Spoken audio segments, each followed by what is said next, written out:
Hai, kembali lagi di channel Ihsan Maulana. Pada kesempatan ini kita akan kembali membahas tentang sepak bola, khususnya sepak bola di Aceh. Nah, di samping saya sudah ada salah seorang yang berperan penting di tim sepak bola Aceh yang membawa Aceh meraih medali emas di Pekan Olahraga Wilayah sekaligus meloloskan Provinsi Aceh ke ajang PON. Sebuah ajang bergengsi yang oleh banyak orang ditunggu-tunggu. Setiap daerahnya bisa mentas di sana. Nah, coach di samping saya sudah tidak asing lagi bagi orang Aceh, tapi bagi orang-orang luar Aceh saya perkenalkan kembali, namanya adalah Mukhlis Rashid. Dulu dia merupakan mantan pesepak bola yang malang melintang di sejumlah klub terutama di Aceh, dari PSS Lux Mawé, PSAP Sigli, PSSB Birut, dan masih banyak lainnya. Nah, di kemarin waktu di ajang Porwil sekaligus menjadi ajang seleksi memperebutkan satu tiket untuk berangkat ke PON, Mukhlis Rashid adalah salah satu pelatih bersama dengan Coach Azhari atau Coach Azhar. Beliau mantan pemain PSBL Langsa yang saat ini berdomisili di Langsa. Kita sapa dulu Coach Azhar. Coach Azhar, apa kabar? Mudah-mudahan sehat selalu. Nah, untuk Coach Mukhlis Rashid atau sering disapa Coach MR oleh anak asuhnya, selamat datang di channel Ihsan Maulana, Coach. Ya. Sehat, Coach? Alhamdulillah sehat. Alhamdulillah. Nah, ngomong-ngomong nih, dari kabar yang beredar, meskipun di tengah COVID-19 atau Corona, Aceh sudah mulai melakukan persiapan untuk menyongsong PON. Sekalipun PON kabarnya juga diundur. Sebelumnya saya ucapkan selamat malam buat kita semua. Memang program daripada Induk Olahraga KONI ada dua, yaitu desentralisasi dan sentralisasi. Sebelum corona melanda kita, itu programnya adalah desentralisasi selama 2 bulan dan sentralisasi selama 6 bulan menuju Oktober 2020. Tetapi begitu terjadi COVID, PON tertunda, jadi sentralisasi diperpanjang selama 3 bulan, itu perintah daripada KONI. Dan sentralisasi kita lihat waktu yang berjalan sampai berlangsungnya ajang, yaitu Oktober 2021. Selama ini dari Februari kita selalu memantau pemain. Saya sendiri yang dekat dengan pemain-pemain yang sekitar saya, yaitu Birun, Aceh Utara, dan Lux Mawé, selalu melakukan latihan bersama walaupun dengan kondisi seperti ini. Begitu juga di daerah lain, misalnya Langsa Aceh Timur itu dengan Coach Azhar, dan Banda Aceh itu dengan Coach Edi. Begitu, Pak Ihsan. Nah, teman-teman, Aceh sejak puasa ya, Coach? Ya, sudah memulai latihan sebelum puasa. Nah, dan bahkan di puasa juga melakukan hal yang sama ya. Nah, berarti seperti kata Coach Mukhlis tadi, ada 3 daerah yang melakukan latihan di Stadion Tunas Bangsa di Lux Mawé, kemudian di Stadion di Langsa, PSB di stadion ataupun home base-nya PSB Langsa. Kalau di Banda Aceh di sintetis, di lapangan sintetis. Nah, bagaimana memanage anak-anak nih? Karena kan para pemain PON Aceh ini tersebar dari berbagai kabupaten kota di Aceh. Nah, untuk anak-anak Aceh yang berada dari Banda Aceh hingga ke Aceh Tamiang, saya rasa agak lumayan mudah untuk diakses. Bagaimana dengan teman-teman kita, anak-anak PON yang di wilayah Barsela atau Barat Selatan Aceh? Seperti yang saya pernah ungkapkan kepada siapapun, kepada media, kenapa prestasi Aceh di Porwil, khususnya sepak bola itu meraih satu prestasi? Itulah sebabnya kami memilih pemain-pemain yang punya tanggung jawab secara individu untuk tim, yaitu menjaga kondisi. Mereka melakukan latihan sendiri.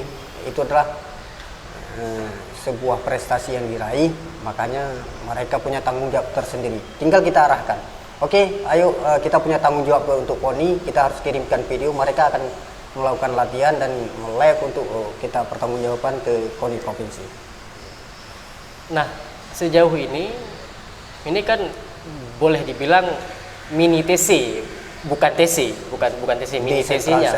Desentralisasi atau disebutnya desentralisasi. Nah, sejauh ini bagaimana sudah progres anak-anak, sekalipun memang terlalu dini kalau kita menjadikan tolak ukur.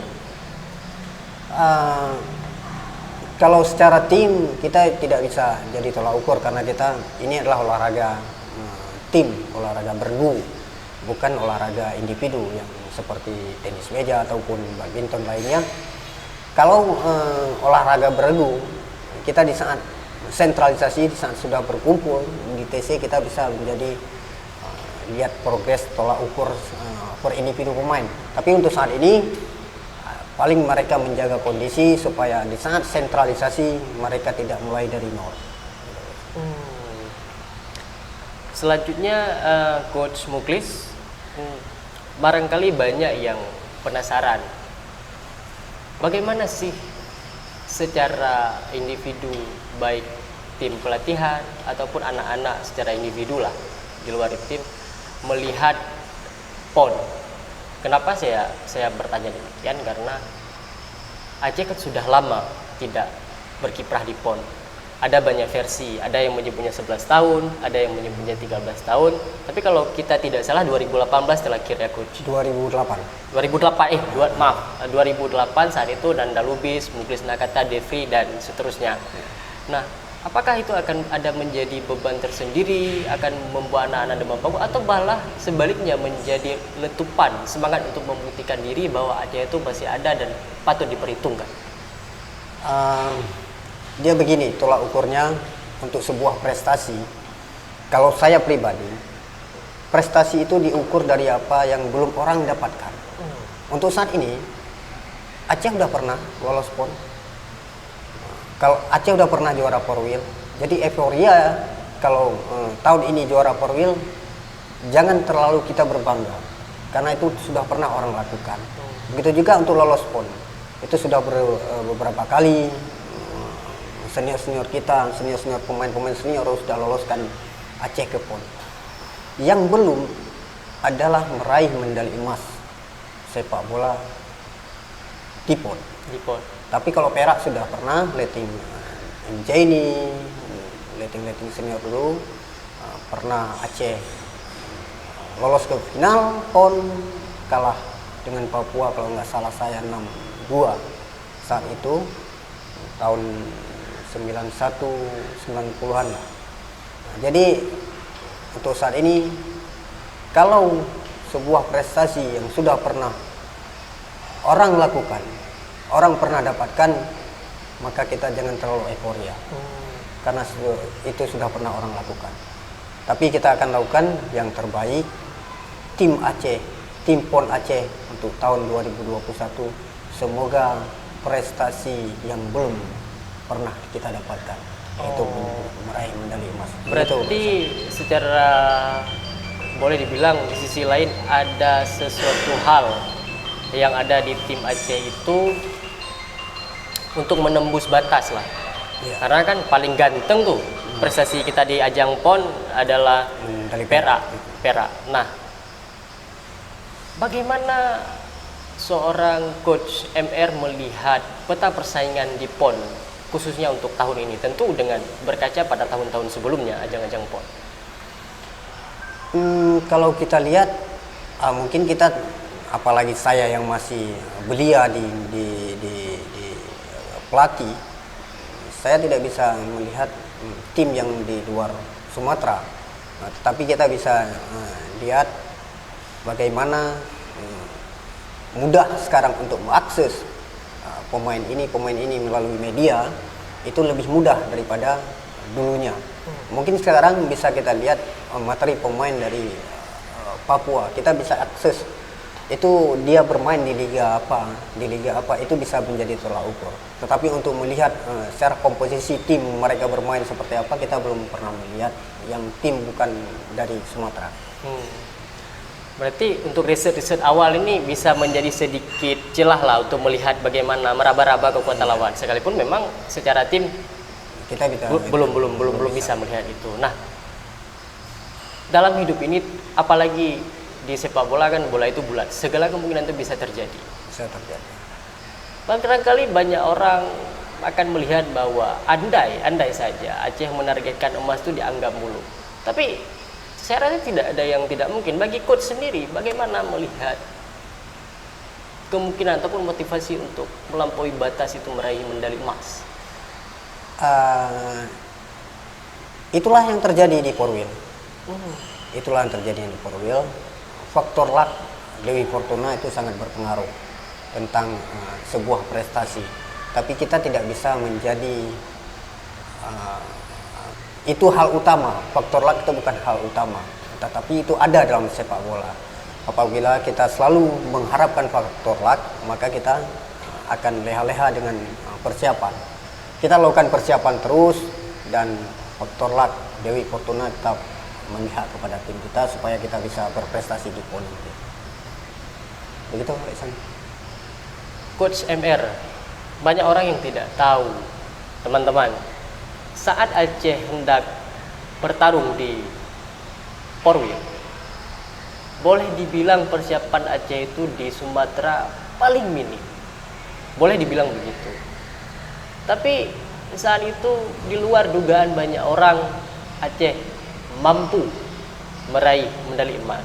Tentu karena kerja keras, karena kebersamaan, dan terutama fighting spirit daripada anak-anak, begitu coach. Bahkan punggawa-punggawa daripada Aceh itu sendiri secara nama besar ya, paling hanya Rizky Yusuf Nasution yang membawa bendera Persiraja. Fairusi ex Aceh United, tidak banyak. Berbeda dengan edisi Porwil sebelumnya yang diadakan di Bangka Belitung. Saat itu Aceh adalah generasi emasnya. Ada Zulfiandi di sana, Fitra Ridwan di sana, banyak pemain-pemain kaliber. Tapi dalam hal ini bukan maksud ingin membandingkan, tidak, tapi hanya ingin mengulas realitas yang ada. Barangkali apa sih yang dilakukan oleh tim pelatih atau manajemen secara umum, baik itu KONI, baik itu PSSI, dalam memotivasi anak-anak untuk bisa berbuat yang terbaik? Kita bicara tentang persiapan. Ini kita bicara tentang persiapan. Persiapan minim tapi berprestasi. Persiapan panjang kita juga belum tentu jaminan untuk berprestasi. Tapi secara pelatih, secara ilmu kepelatihan, persiapan dengan Porwil kemarin itu masalah bagi kita pelatih. Kita hanya bukan di tim Porwil ini, nanti mungkin pelatih yang udah kaliber nasional mungkin juga setuju dengan saya.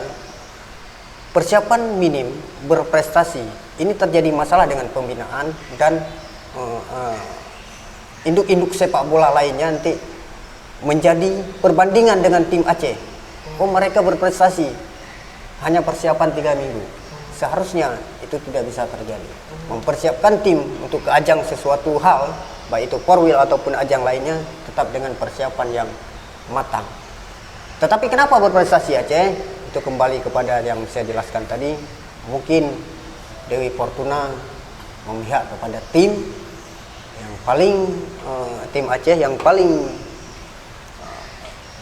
berjasa dalam prestasi ini adalah para pemain. Mereka memang ingin menunjukkan sesuatu hal dengan perbandingan edisi yang sudah dengan materi pemain yang lumayan, dan sekarang dengan hanya beberapa pemain yang punya nama.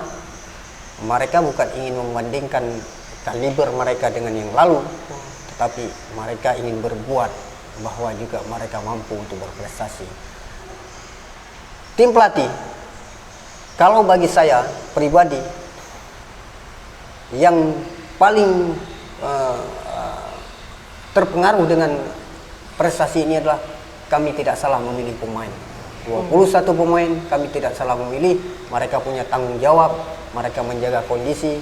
Saya baru kali ini tim Porwil, baru kali ini saya megang tim pemain Porwil tidak harus dijaga. Mereka jam 9, setengah 10 sudah berada di kamar.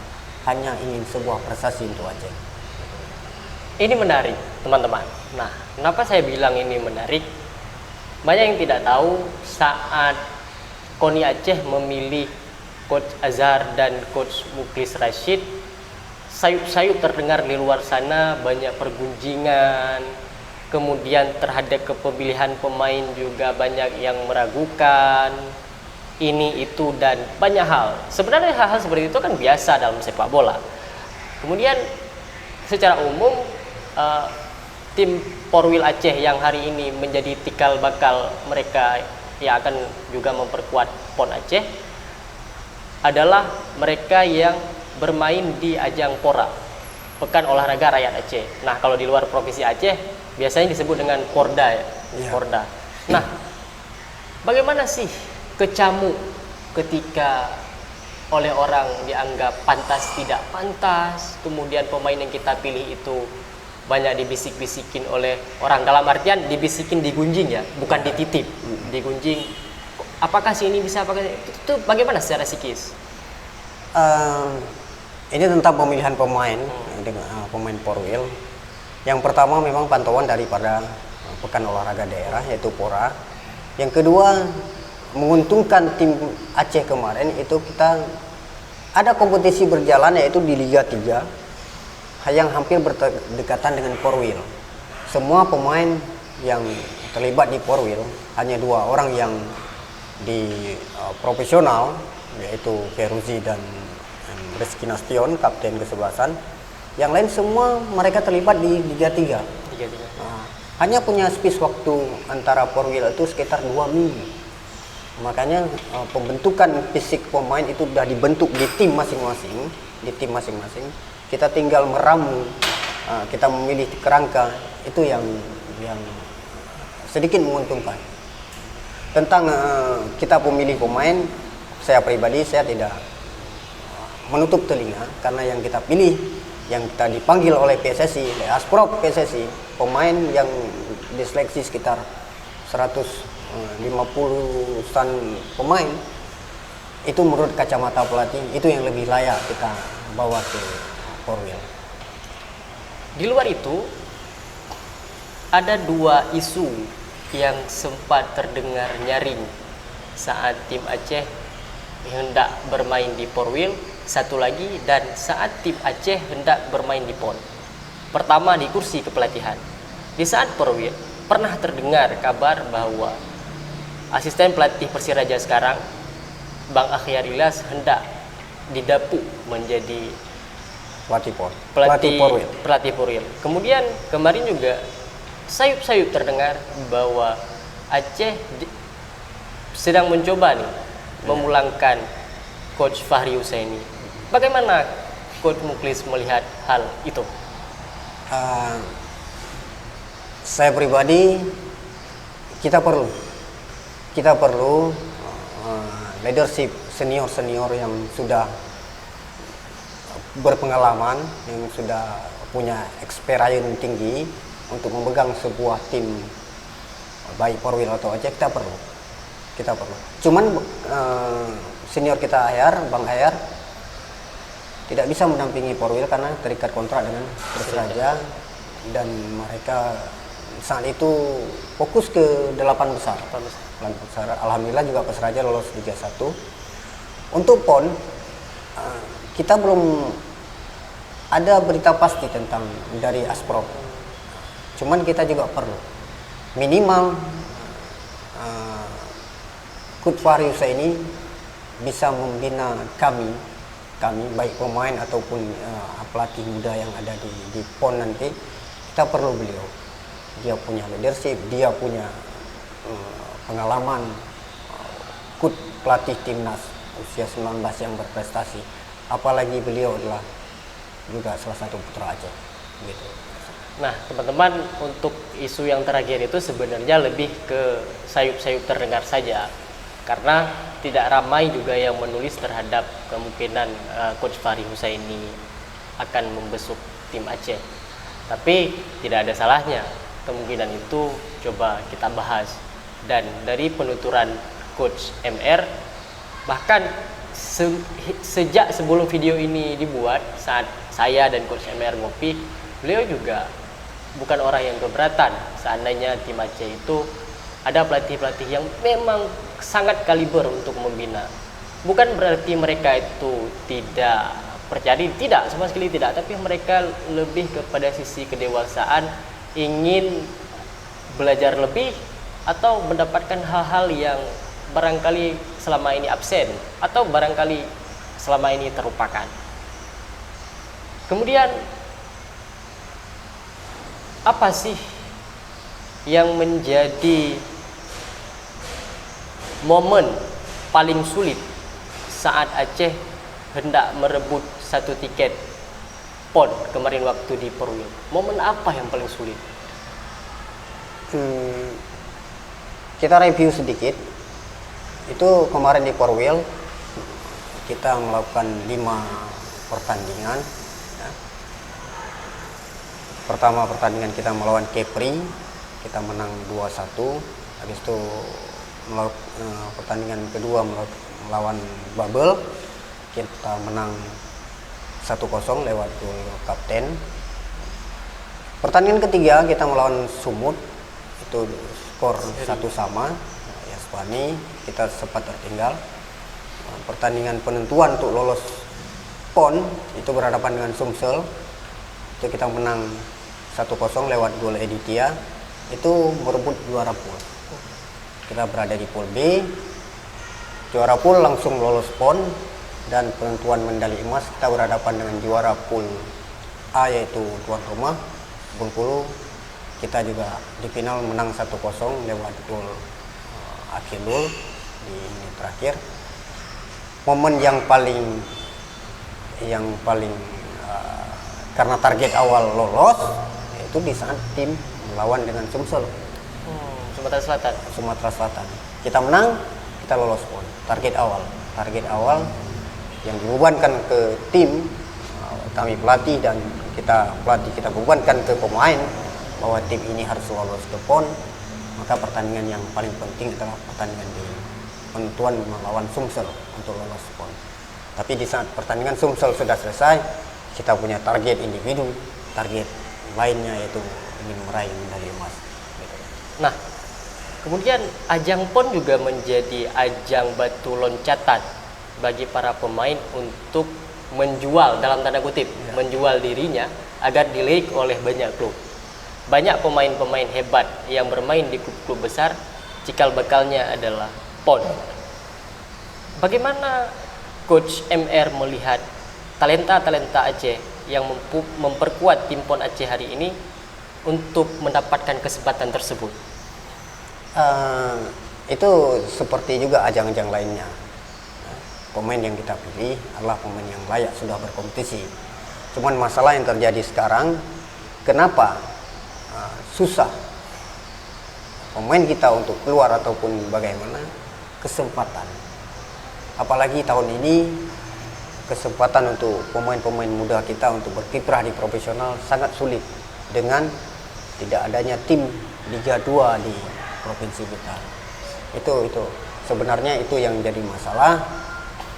Kesempatan untuk tampil di profesional yang makin sulit dan kondisi pemain Aceh kita yang kurang berani untuk keluar. Tapi saya yakin selepas PON nanti siapa pemain yang punya progres meningkat secara individu dan punya visi secara tim, saya yakin mereka akan berkiprah di profesional sesudah PON nanti. Amin, amin ya rabbal alamin. Tentunya itu juga harapan banyak orang, terutama masyarakat Aceh. Mudah-mudahan ada atau bahkan banyak pemain-pemain Aceh setelah ajang PON, apapun nanti posisi finish dari tim Aceh, yang lebih penting bakat-bakat Aceh itu lebih banyak berdiaspora di tingkat kasta tertinggi sepak bola Indonesia. Selain itu, mungkin hal-hal yang sifatnya birokratis ya. Sepak bola di Indonesia ini kan tidak jauh-jauh dengan hal-hal birokratis. Bagaimana sih secara jujur Coach melihat perhatian daripada stakeholder yang terkait, baik itu KONI, Asprof, mulai dari persiapan Porwil hingga sekarang sudah melakukan persiapan PON, khususnya tim sepak bola. Boleh jadi kan saran-saran ini juga menjadi masukan bagi para pemangku kepentingan, terutama belajar daripada ajang Porwil yang lalu. Meskipun kita emas, kalau kita mau jujur masih banyak catatan-catatan atau PR besar yang harus diperbaiki. Kenapa ini penting? Agar anak-anak jauh lebih termotivasi untuk tampil all out, dan pada akhirnya nama harum Aceh akan berkibar di kancah nasional bahkan internasional. Untuk saat ini mulai dari Februari itu KONI sudah bergerak untuk melakukan desentralisasi kepada atlet-atlet berprestasi, baik itu medali emas di Porwil atau Prapon. Bukan hanya sepak bola, atlet-atlet yang lolos PON sudah ada perhatian selama dari Februari sampai saat ini. Itu udah hitungannya desentralisasi.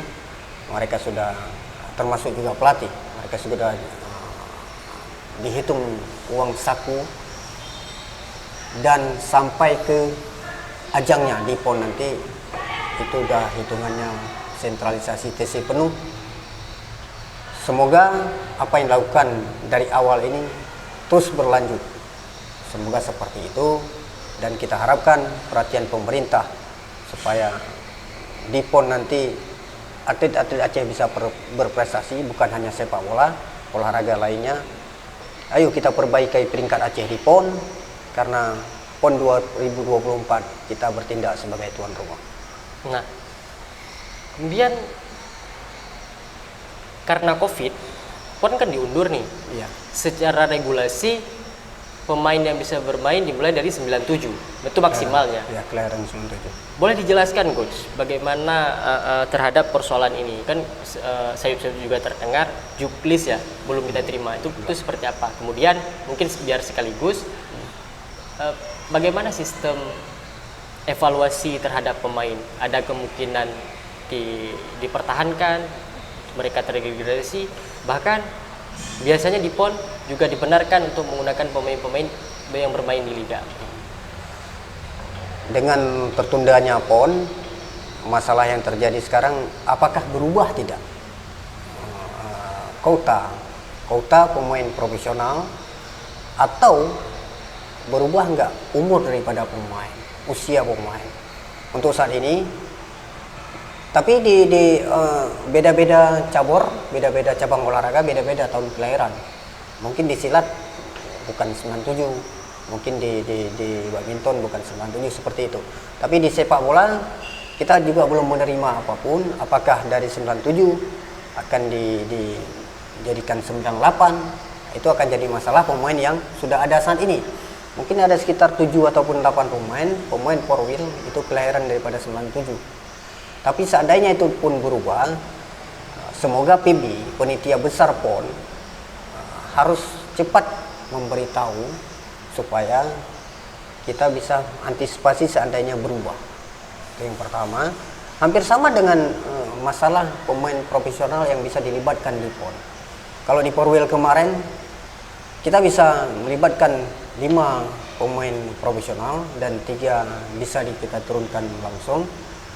Tapi kita cuma memakai 2 pemain untuk Porwil yang dari profesional, yaitu Feruzi dan Rizky Nasution, kapten kesebelasan tim Porwil. Tapi di PON nanti kita belum tahu, karena status mereka juga berdua untuk tahun ini mereka tidak bermain di kompetisi. Sesudah itu tentang degradasi dan promosi pemain dalam sepak bola biasa, bukan hanya tim sekelas tim PON ataupun sekelas tim Liga 2 ataupun apapun, dunia pun seperti itu. Kadang-kadang kita mau berangkat 1 ataupun 2 hari sebelum berangkat, ya, ada pemangkasan pemain, baik itu dari kesalahan pemain itu sendiri ataupun kebutuhan tim yang harus kita penuhi. Halnya seperti itu. Mungkin juga dari tim pelatih nanti begitu Coach Fahri akan bergabung dengan tim, Coach Fahri juga akan minta untuk menambahkan pemain ataupun bagaimana, itu harus kita antisipasi dari sekarang. Dan ada beberapa pemain yang sekarang berlaga di Liga 1 juga masih layak dan sangat layak memperkuatkan tim PON Aceh. Begitu. Salah satunya Temisan ya Coach? Iya, Temisan, Aulia Hidayat, Aulia Hidayat. yang di Semen Padang kan. Ada beberapa pemain lainnya mungkin Khairul Nas, di Persikota, dan di Persiraja ada Husnuzon, Oh iya. Kelahiran 97 dan Mundarsir kan. Itu ada beberapa pemain yang mereka sudah berkompetisi di level tinggi, cuman mereka sudah tidak memperkuatkan Porwil kemarin. Ada kemungkinan mereka untuk di PON sesuai dengan kebutuhan yang kita perlukan. Begitu, Pak Isan.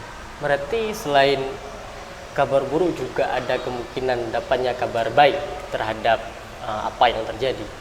Bahkan tidak menutup kemungkinan anak-anak Aceh, seandainya nih, dengan catatan seandainya klub mau melepas Temisan dari Bayangkara FC, saat ini dia yang menghuni skuad inti, diizinkan. Kemudian Husnuzon andai sembuh cepat dari cedera, Khairunas yang punya postur yang kokoh segala macam, tentu ini akan menambah kekuatan tersendiri bagi tim Aceh. Soal chemistry, rata-rata mereka kan sudah saling kenal Coach, walaupun tidak bermain di Porwil. Mungkin ini juga pertanyaan banyak orang. Apakah kemudian mungkin secara metafisika barangkali ya, tuan rumah PON Papua paling ujung, kita Aceh paling ujung, secara sosial historis memiliki banyak kesamaan, pertama denda konflik dan seterusnya. Apakah hal metafisika seperti itu akan punya dampak secara psikis ke pemain untuk lebih percaya diri, atau coach melihat hal-hal yang kecil ini seperti apa? Kalau kita bicara kedaerahan, mungkin karakter kita sama tim sama Papua itu hampir sama, keras. Mungkin keras itu karena kita dua-duanya Pernah konflik ya, dua-duanya mungkin dicap sebagai pemberontak, itu wajar. Cuman kalau dalam sepak bola hal itu kita hilangkan. Cuma tim Aceh dan tim Papua punya kesamaan, yaitu dengan semangat juang. Tim Aceh dengan tim Papua punya kesamaan dengan semangat juangnya. Malu, ada rasa malu kalau tim yang kita bela kalah. Terbukti dengan mungkin Papua masih konflik sampai sekarang, kita malu, kita menyerah. Begitulah istilahnya. Hampir sama kesamaan dengan tim Papua, semangat juang kita tinggi. Begitu Pak. Terakhir, apa motivasi atau pesan terhadap para pemain PON Aceh yang, kalau saya tidak salah, saat video ini dibuat tanggal 20 akan kembali menggelar latihan. Apa pesan-pesan terhadap mereka? Yang harus perlu mereka tahu, ini adalah sepak bola. Ingin berada di tim, siapkan diri. Ini sepak bola. Gak ada sepak bola yang gak harus kita korbankan. Pasti ada. Oh, kalian mau berada di tim PON, maka siapkan diri. Kalau kalian tidak ingin berada di tim PON, maka kalian akan digantikan oleh orang lain yang lebih siap. Ini sepak bola. Bicara prestasi sudah selesai. Tapi kita bicara ke depan, Porwil sudah selesai. Kita bicara ke depan PON. Kalau kalian mau berjuang di PON, maka siapkan diri sebelum kalian tergantikan sama orang lain. Gitu. Pada akhirnya, kerja keras, konsistensi, dan doa orang tua adalah hal-hal yang seringkali membuat manusia, bahkan atlet, terutama sepak bola, melampaui batas. Tidak ada yang tidak mungkin di dunia sekelip bundar. Bahkan andai pun Tuhan menakdirkan Aceh meraih medali emas di ajang PON Papua nantinya. Teman-teman, sebagai highlight, Coach Muklis Rashid sudah malang melintang di pesepak bolaan Indonesia, sudah memperkuat hampir semua klub-klub Aceh yang kemarin di masa di era beliau bermain itu. Medio awal 90-an hingga 2000-an itu di Aceh ada 3 orang muklis yang namanya berkibar. Muklis Rashid di PSLS Luxmawe bahkan dianggap legend. Kemudian Muklis Sawang yang mengawali karir di PSSB Biren, bermain juga di Persiraja bahkan di PSLS, PSMS Medan juga. SMS Medan. Kemudian yang terakhir yang masih bermain aktif hingga kini adalah kapten tim Persiraja Banda Aceh, yaitu Muklis Nakata. Pendek kata, ada 3 muklis yang namanya berkibar di sepak bola dari awal. Sebenarnya ada 4. Ada 4, satu lagi? Muklis Hasbala. Muklis Hasbala. Itu PSB Langsa pernah, PSLS pernah. Itu beliau lebih senior daripada kami. Itu Leting Ismet Sofian. Oh, Mungkin lebih kenal Leting Pesal Jalal, Perijal Mae yang di Biren kan. Itu Leting daripada beliau, Muklis Hasbala. Muklis Hasbala PSB Langsa. PSB Langsa. Nah, apa yang disampaikan oleh Coach Muklis Rashid tadi sangat bermanfaat bagi kita, bahkan untuk generasi milenial, bahwa dalam pembendaharaan pemain bola dengan nama Muklis ada 4 yang pernah bermain di era awal dari 90-an akhir hingga 2000-an. Terakhir hanya Muklis Nakata yang kabarnya juga tidak lama lagi akan pensiun. Terakhir waktu pula yang membuat kita harus memadai di sini. Terima kasih banyak Coach Muklis Rashid untuk bincang-bincangnya. Kita doakan mudah-mudahan tim PON Aceh dapat bermain maksimal dan dapat meraih prestasi terbaik. Amin. Amin, amin ya rabbal alamin. Terima kasih atas segala perhatian. Mohon maaf atas segala kekurangan. Bagi Anda yang merasa ini bisa menambah pengetahuan, bermanfaat, silahkan subscribe, like, bahkan jika Anda merasa ini mengganggu, silahkan dislike. Sampai jumpa di lain kesempatan. Saya Ihsan Maulana. Ciao.